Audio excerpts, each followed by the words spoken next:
Hey, this is Andy Traub. I have a podcast called Be a Better Husband podcast, and I talk about ways that we as husbands can be better because we can all improve. But I want to talk just really quickly to you, wives, about something that you can do for us. There's a perception that men are tough, that we are self sufficient. And I don't know if that's just the human experience that men feel like we have to be self sufficient, or that there's that perception, or it's the American experience, that we all have.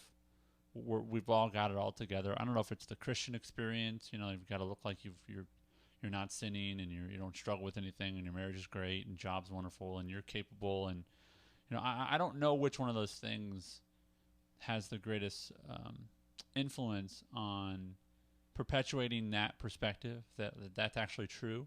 Because I'll just tell you that it's not. It is not true that men have it all together. It's it's not true that we are self sufficient. And I will tell you as a husband that proof of our need of others, that our lack of self sufficiency, is that we're married, that we were not whole, that God wanted us to be and have a partner. And you, wife, are the partner. And I want to ask you to do something specific. You can leave a comment or email me or call or whatever you want to do. I'll leave that information at the end of the video. But I don't care if you do that or don't. But I do want you to do what I'm going to ask you to do. So it's not about commenting or calling in, telling me your story or whatever. If you want to do that, that's fine. But please do this, okay?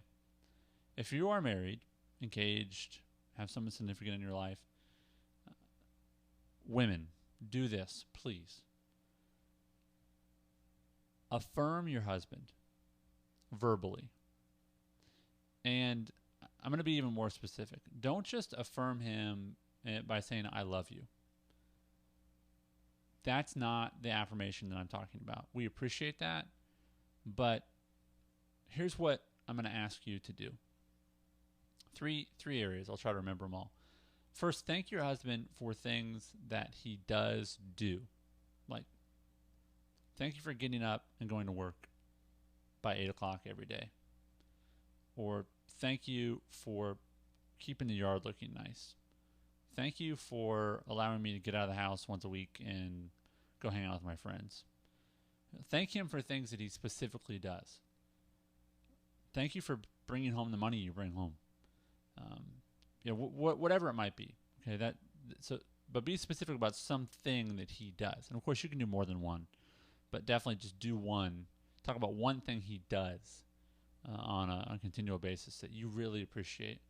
And you might think, and let's pause here. You might think, well, he knows that, Andy. He knows I appreciate it. It doesn't matter.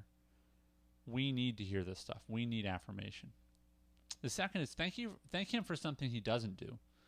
Like, thank you for not going out after work and having drinks with all those guys every night. I'm not saying you can't go out for drinks with your friends like after work sometime, but there's some people that do it way too much, and they do it at the expense of their family. So thank him for something he doesn't do. Thank you for not cussing around our kids or cussing at all or whatever. Whatever.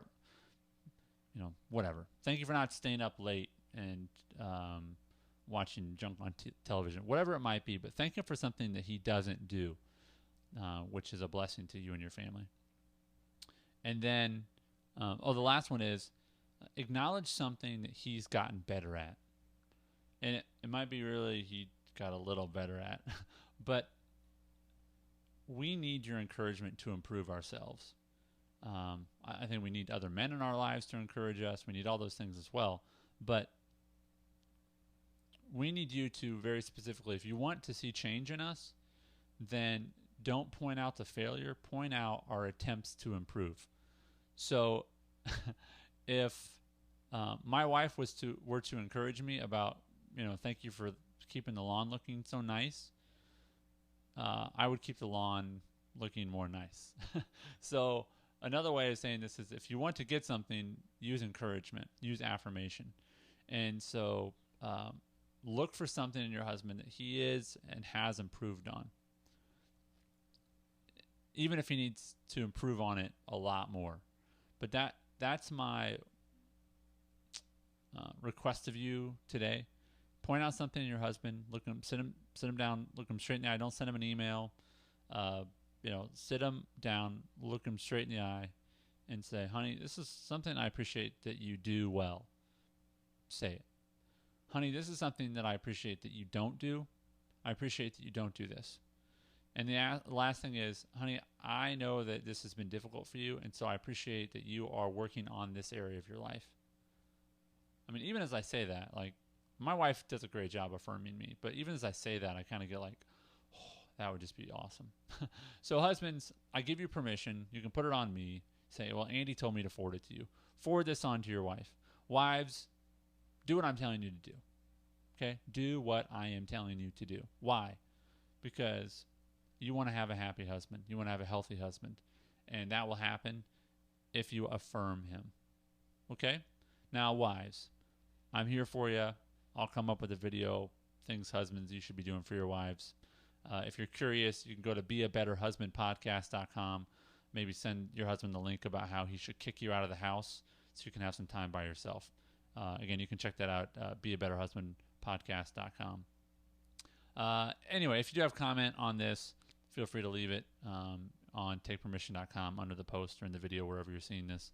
Or give me a call and let me know how that turned out. 615-200-TAKE is that phone number, 615-200-8253. This is Andy Traub at takepermission.com. I encourage you to take permission in your life. God bless. Thanks.